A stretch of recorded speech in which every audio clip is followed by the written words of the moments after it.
right, well, it's 9 a.m. Eastern, at least. I know we have people from all over the world that are joining, so we'll go ahead and kick this off. Appreciate everybody making the time to do it. And welcome to the How to Use Tech to Propel Your Workplace into the Future. My name's Lee Odess. I'm the CEO of Group 337, and behind the content that's on things like InsideAccessControl.com and InsideVisitorManagement.com. I'm honored to have the opportunity to moderate this great discussion. It's timely. I want to first thank Proxyclick and the Office app for coming together and really showing us leadership and what partnership will look like. It's essential, I think, especially nowadays with how things are going, that we see that. So kudos to the team for doing that. Really appreciate it.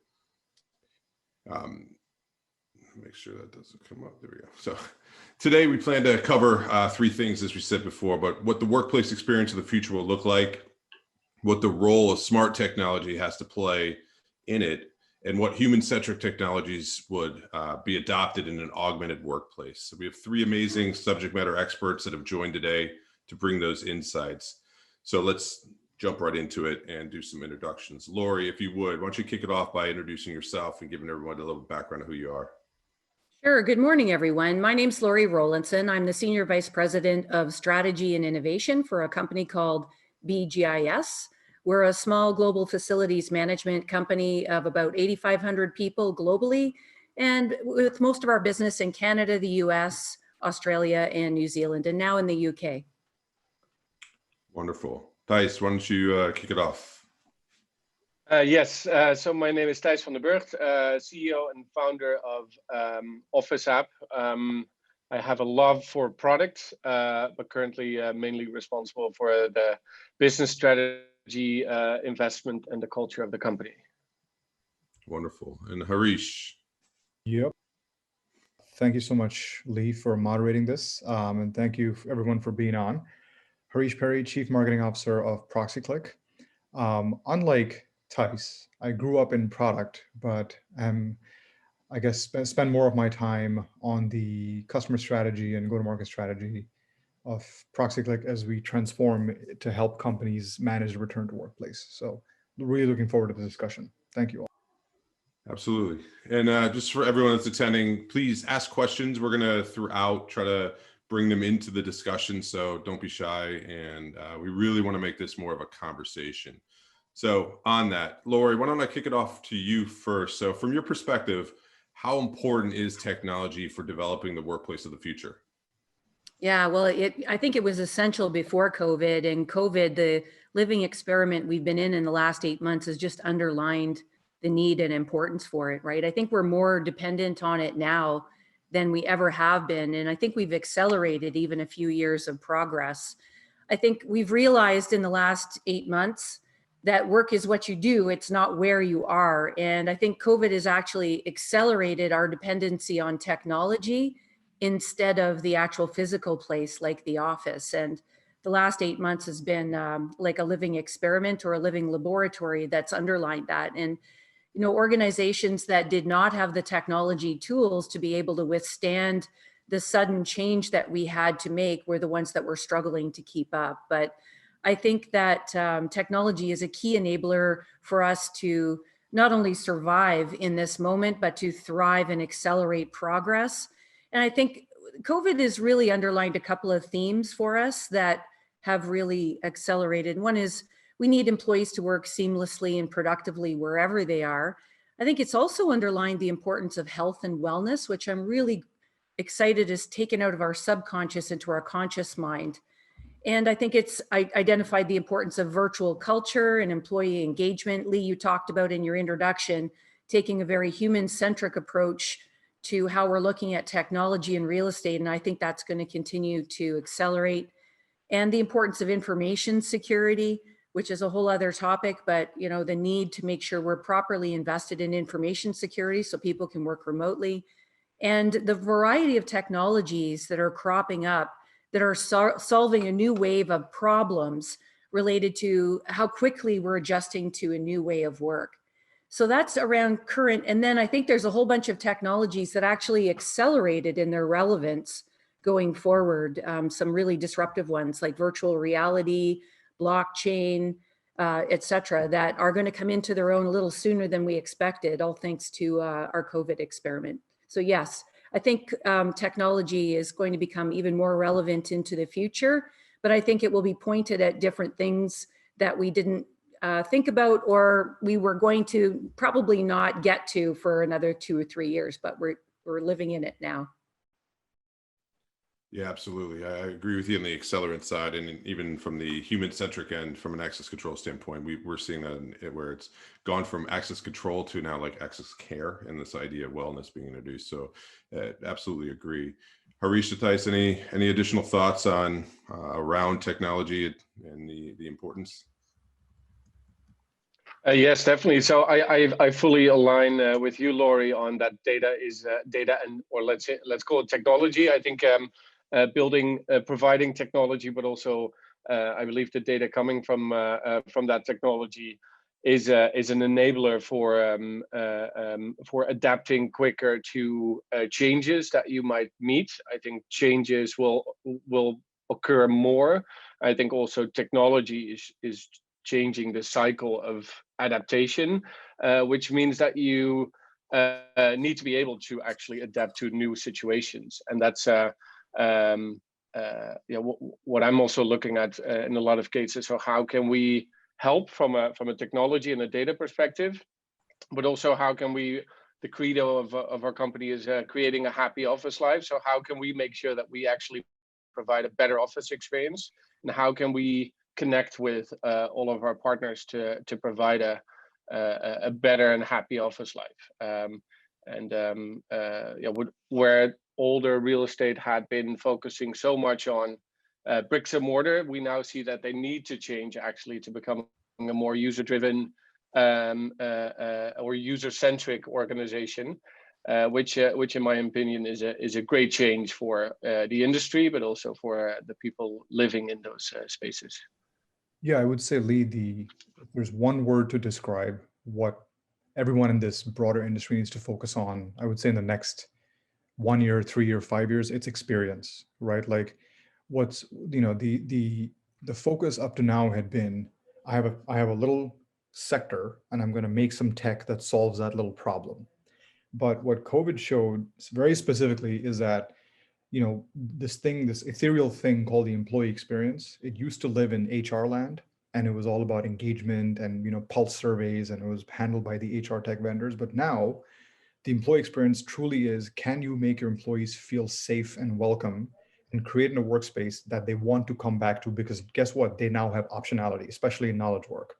And so this notion of experience is going to be this cross-cutting thing that unites HR, facilities, IT, security, and every tech component is just going to be a piece along the way.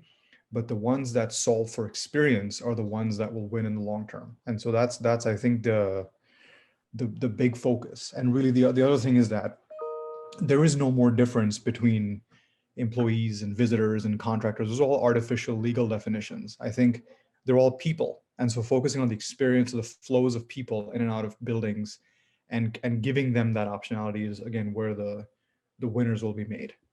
So it's been a big realization for us. Yeah. So when you talk about sort of the adaptation side too, and sort of the who's going to win and the rest of it too. So Thijs, I want to throw this to you. It's great to have the technology that we're talking about, but what about the adoption side? Because that's actually been, I would say, an area that has always somewhat struggled in some areas. It was sort of like whack-a-mole, or like Harish, you talk about sort of the solving thing. It's like everyone had a hammer. So like everyone brought a hammer to what they needed. And so why is it important? How do you suggest we ensure adoption of these technologies happens amongst the employees? Yeah, so a good question. I think a couple of years ago, I think 2-3 years ago, we did a research about what was the most important thing for people working in the office building. And basically one of the top answers we got and insights that we received is that people want to have a sense of control. It's not necessarily that they need individual items to make sure that they, or need specific solutions to be solved, but they want to have a sense of control. Some facilities or solutions or services and amenities you use on a daily basis, others when you are in a dying need of something. But you want to have a sense of control that when you enter place. You want to be able to use the facilities and the services and amenities as easy and as fluent as possible. I think that's one of the most important things in providing technology, is that you need to enable that sense of control and need to make sure that you are able to provide that. Maybe as a final connection to this is, I also see that providing technology to individuals through technology is very important, but also giving insights back to facilities management or property management or other service providers in those buildings is also extremely important, because it provides them the insights to actually, from a more facilities related level or from a more operational and building level, to optimize specific parts that can also increase your experience a lot more. So that those two angles, we believe, is very important to provide a better adoption of technology. Which is interesting, because it comes down to sort of notifications and communication, things like that, where you see a lot of buzzwords, if you would, around a lot of this technology, what they can do. But it sounds to me like what you're saying here, which I agree, is the ability to communicate value back to the different stakeholders is going to do that. Lorri, Harish, any additional thoughts on how we can drive more adoption? Yeah, I think a couple of things just to build on what Thijs said. I thought his point about self-serve is really important and enabling people to make choices. And I think his comment about data is really astute too. And you can use data to drive behaviors if you take advantage of the communication process, as you mentioned, Lee. And you can even take it a step further. A couple of years ago, we started experimenting with gamification in the employee environment, and it had really positive results. So you have to give people a reason to want to engage and participate. That was your original question about how you gain adoption. And I think the other thing that we can't forget is technology is an enabler. By itself, it can't solve everything. There's that expression, people, process, tools. Well, technology is a tool. And so the people and the processes and managing and holding people accountable for their behaviors in a closed loop system, using data to do that is a really effective way to harvest engagement and hold people accountable. Yeah, I would actually come back to the experience thing, not to sound like a broken record, but the adoption question that you're asking is sort of ubiquitous across the full universe of enterprise technology, if you will, right? Like, if you look at something like expense management, or if you look at something like HR tech, I mean, these are all other industries where people have tried to push in technologies that people will adopt, and the ones that have taken off are the ones that truly understand the underlying flows of how people operate, right? So if you make someone go somewhere to do something versus you going to them, that's a big difference. And so for the world of HR tech is littered with the the corpses of Engagement Pulse and all these different these gamification type vendors too. And I think for this industry, where we're looking at the physical experience of people, the adoption really will come from those tools that understand how people want to behave, right? So as opposed to saying this is what we expect you to do, it's more we understand what you want to do, and we're going to deliver that tool or that little snippet or that app to you where you are. So mobile is of course a big part of it, but also timeliness of notifications and communications is a big part of it. The right level of intrusiveness is also going to be an important part of it. And then just creating a general sense of safety, because we're now in a world where people are being asked to say, did you exhibit symptoms? What's your temperature scan? Like, this is all a very murky area we're getting into, where people might say, I don't want to tell you that. So doing that in the right way, where people feel safe and people feel like that data will be used for their benefit, is also going to be really, really important to drive adoption. Yeah, it's just going back to, it sounds to me like you talk about sort of the trust side. So how you communicate, what you do with the data, what you do with the information, meeting the customer where they're at is another term that you hear a lot. So like you said, bring it mobile, where it's fascinating that you talked about it, Lorri, about sort of the acceleration of things, but it feels like everything is now turning into the impact of the end user, which has always kind of been there, and the user that was there, but we maybe focused on the admin or the facilities manager or something like that, but we never trickled down to where that's been a positive. With that though, since we have seen a lot of technology, especially too as the pandemic came in and everyone was sort of, trying to solve for whatever at that moment the thing was going to be, what have you seen from sort of the need to bring solutions to the market fast? There's technologies that are propelled through that, but which ones do you think will last the longest in the long term? So who has, what have you seen as the stuff that is real, not necessarily a fad, but ones that will stick? So And Lorri, that was to you. Sorry. Oh, okay. Sorry.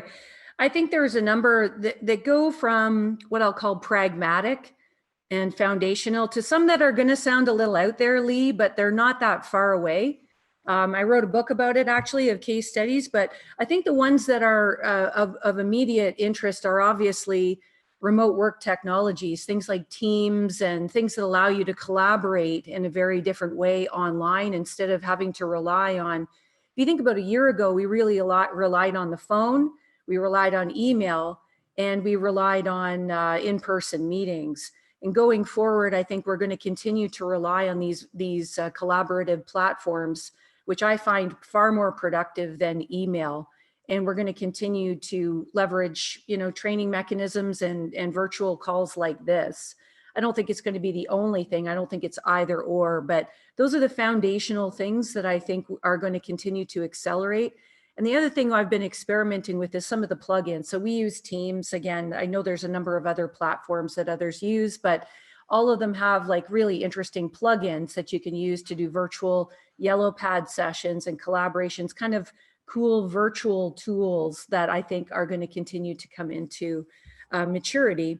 Other than that, there's some ones that sound out there, but there's been some real things that happened in the last 8 months around virtual reality, people signing contracts in virtual reality, doing meetings in virtual reality in the virtual desktop. And I think that's very interesting. 3D printing really accelerated in the supply chain when, we were experiencing such terrible constraints in our supply chain. So just from an immediate need, that certain types of products were accelerated because people just couldn't get the parts. So that came into its own. We also saw robotics and drones, biometric and health and safety. And I think blockchain got a bit of a boost. I still think that one is a little bit further out, but information security has been a big problem over the last year. And so blockchain is viewed as a quite a secure method, and that has accelerated. So all of those sound like they're really out there. Some of them are more practical, but lots of case studies of people and companies that are actually using them today. They're not that far away. Yeah, I would agree. And even like you said, some of the terms that we've heard, but maybe weren't 100% sure how they would be manifested, like blockchain, for instance. Everyone used that term, but we didn't know that now you're starting to see that. Harish and Thijs, any additional thoughts on things that are sticking? We're almost we're seeing two phases. I mean, I had to use phases given the phase change. I don't want to take that term from you, but we're seeing this, the here and now is we're seeing a lot of point solutions pop up. And so some research that we've done is indicating that, the immediate need is around things like touchless, things that basically give an immediate sense of safety to people. And a lot of the workplace management, integrated workplace type tools are getting a boost right now. Just as a here and now, what do we do to return to work, right?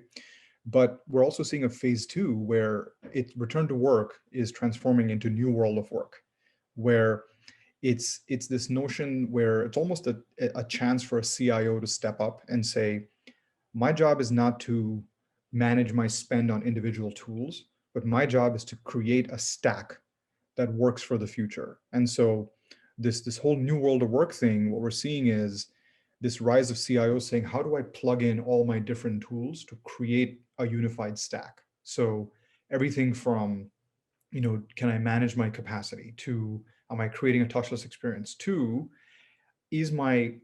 are people who are going in, is that data integrated with, for example, an MS Teams or some other workplace collaboration tool? So I go in only when my teammates are there, right? Like this whole stack is evolving, and that's not, there's obviously a need right now that's more tactical, but we're seeing that need evolve into more of a new world of work need as well. And so it is a chance for technology leaders to step up and say, let me help you own that stack. Yeah, maybe from a stack perspective, one of the biggest changes that I've seen is actually moving from with a lot of larger companies from on-premise to cloud, which is a huge step forward, and also the thinking of a lot of these companies, and that they can actually service a lot of other solutions while not being on-premise. I think it's when the first wave hit that a lot of the companies were basically in need of going fully in the cloud from one day to the next.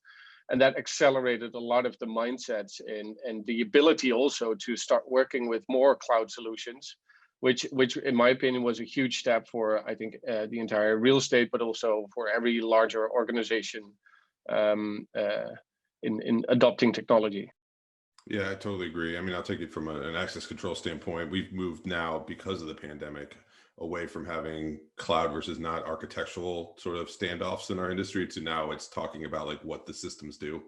So we had a question come in, so I want to sort of curveball that into what we had planned. But Michael Asmith, appreciate you putting a question in here. I'll get down to sort of summarize what you're asking. All of this and all of these technologies, and this is true too, you see sort of pieces of it all over the place in different budgets and all in different areas. So what recommendation do you have on how to start to build a small project, if you're selling these tools, to get portions of that budget to fund a project?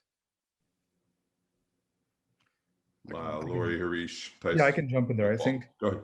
this is a classic problem of where we run the risk of the tools leading the way versus the strategy leading the way. So I actually think that this is a huge opportunity for entrepreneurs within any company to say, guys, we've got 15 different tools and they were bought by different departments with different budgets. That's fine.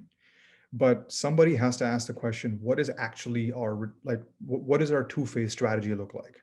What is our return strategy now in the next 3 months to 6 months? And then what is our future of work strategy, but not make it too abstract, right? It has to be defined very clearly. And then defining in there what the different, almost like put a RACI together to say, what are the roles and responsibilities of different functions?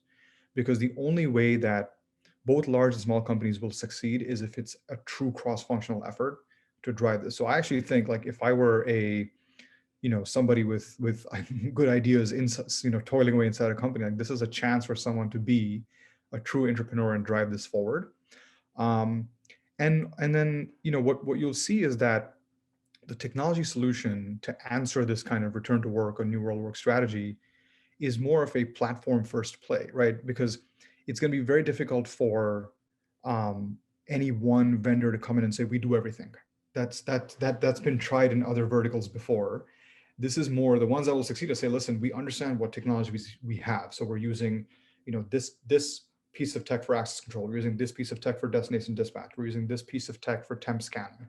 We're using this tool set for workplace planning and desk booking and all that. And then we're using this for attestation and surveys. And it's all, it's built on different stacks. But if we have a platform that unifies all that to create an experience, that's the next way forward. But all that starts with strategy, right? So I get that there's different budgets and whatnot, but unless there's a clear roadmap or a strategy to say this is phase one of return to work and then phase two of success in new world of work, the things will, most companies will get stuck in infighting in silos. It's a classic enterprise soft problem. Yep, absolutely. Lorri, Thijs, any thoughts? No, I couldn't have said it better. I think it's really good. Very, very fair. All right, cool. So I'll jump into, just mindful of time too that we have here, but data has been brought up a handful of times. So Thijs, if you don't mind, if you would touch a little bit on why having a single source of data, especially as it starts to go into the data, into the ecosystem and integrations, what are the benefits that you have around that? And then what are just mindful on sort of the single source of data topic? Yes, sorry, I was muted. So a single source of truth of building data, in my opinion, I think it's one part of the entire data ecosystem, right? So if you look at an organization, you are in need of getting information to make decisions. I think one of the best things that we've seen when we had to work from home is that larger workplace teams were starting to build out re-entry strategies. And in a lot of cases, you just see that there's not enough information to make real decisions on. So what then happens is that you have to make assumptions on what is best, what is the best solution, and then you need to execute that strategy.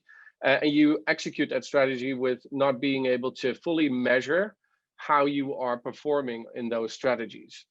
And by centralizing data from your office building, and where I believe you should then focus on all of the facilities related data coming from different kinds of systems, the user generated data, which in my opinion is a very important part of providing this solution, and more of the architectural side of things. So BMS, energy consumption energy meters, etc.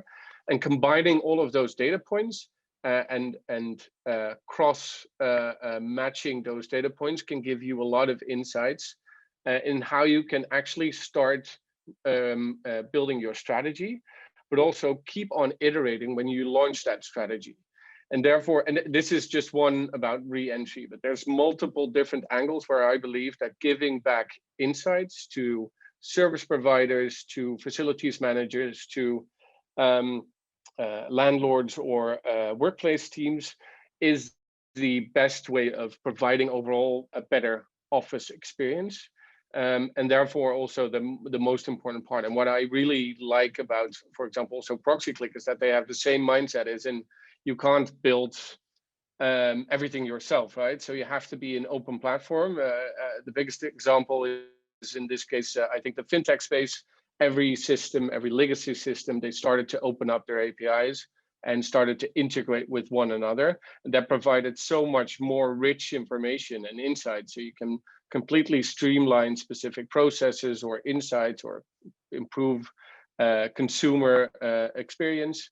And all of those different aspects can drive a complete change into the real estate market. And the only way in enabling this is if you're open and if you're agnostic to integrating with one another. And that's the only way, in my opinion, to move forward and to provide that experience. Yeah, again, coming back down to, you mentioned insights and info and having that data source to be able to do that.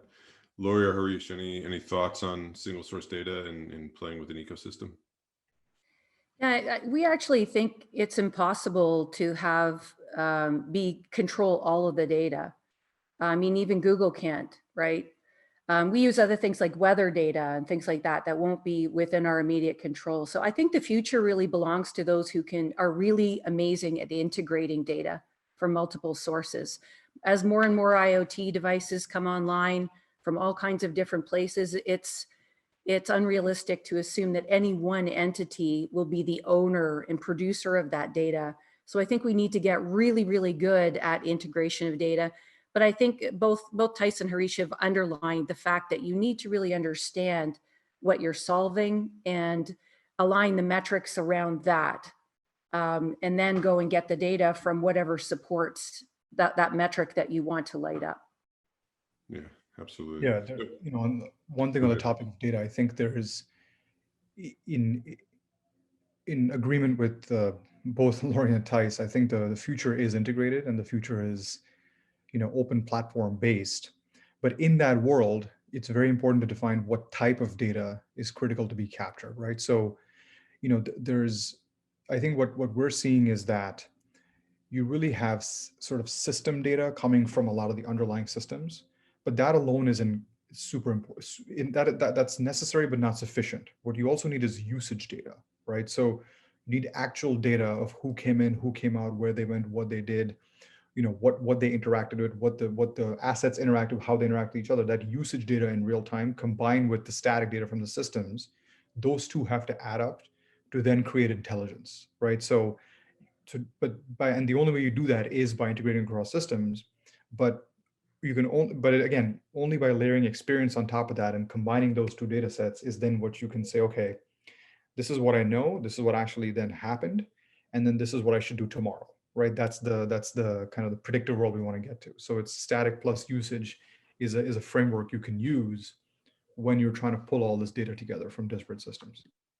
Absolutely, appreciate that. So we're getting close to time here, so I just want to be mindful of that, and for everybody who's joined. So real quick, as we close out the webinar, I'm going to follow up with, and we'll get, there's a question we wanted to ask everyone about the office, if it's dead or not, but we'll get to that in a follow-up. But as we leave, if you would, just real quick, each of you, if you can give one actionable item takeaway from all the great information that you've given to the audience, what would be that one thing that you would? Lorri, you go first. Sure. The one thing I would encourage everyone to do, and it sounds fundamental, but I see this not happening all the time. You must ensure your technology strategy is anchored in what problem you're solving. And then make sure that the technology can produce the data that you need to measure your progress against the problem. Too often we skip to that fourth step in the shiny objects, like we love the technology without being anchored in what problem it's solving. And then we get upset when it doesn't get approved by the CFO because it's not the priority, or it's not aligned with the top objective that we're trying to achieve. You must start with, what problem are you solving? What is your objective? And how do you measure success? And then go and get the technology solution that will provide you the data for that. Great advice. Harish. I would build on that and say, before you even look at any tech, truly define what you want your employee experience to be, because that has fundamentally changed. And if you don't redefine it, you actually run the risk of losing employees. It's a thing that companies are not thinking about, but for many sectors, employees now have the upper hand. They can work anywhere. They will go. They don't longer have to go to talent hubs. They are the talent hub. And so creating an experience that emphasizes safety and security, both physical and psychological, but weaves in collaboration along with alone time, is a new kind of experience. And it's every company needs to define that like now. So that, putting aside any technology, is that definition, even if you can get it on one slide, right? Like that flow of an employee is super critical for 2021 success. Love it. And Thijs, last but not least. Yes. So I think that we should sometimes take the time to think differently, because in my opinion, especially since there's more and more ecosystems opening up and integrating with each other, which means that there's going to be so many data points and data sources that are going to be connected that can completely change how people can experience, but also how you can provide services and solutions in real estate. I think by sometimes taking the time to think about how this might be changing can give you a lot of insights in how you could change as an organization to act onto that change. So that exponential change in what data can do for you. Because all of those systems are going to be connected. All of the systems that you sometimes now think of, this is almost impossible that we integrate with all of these individual facility systems, or I don't know, user-generated data adding to it, the BMS systems. This is going to happen within a couple of years. And it's not only because of one company, it's going to be through the entire property technology sector who's going to actively be working on integrating with those systems. And that's going to change fast. So that's how I'd like to end it. No, I appreciate that. And that's great advice. I'd like to leave these things with actionable items that people could take, and those are, so plan, get prepared, really be mindful, because there's a lot of technology and a lot of things that are out there, and the impacts are going to be massive on the people from a wellness standpoint too. So thank you, Lorri. Thank you, Thijs. Thank you, Harish, for bringing your expertise and thought leadership to what's an ever-growing important topic. And thank you, Proxyclick, and thank you, Office App, for putting this on. And thank you for those of you that participated in this, for taking the time to do that. We will make sure that you get the contact information of the 3 and the companies that have participated to make sure if there's any follow-up or anything that's needed to please go ahead. We're putting the screen up right now to go do that. Please follow up, ask questions. As you said, this is an ecosystem and this is going to take everybody. So, it's going to take a village, if you would, for all of us to get through that. And you've got a lot of really smart, really good people that are looking to help. So thank you. Stay safe, stay healthy, and look forward to seeing you again. Thank you.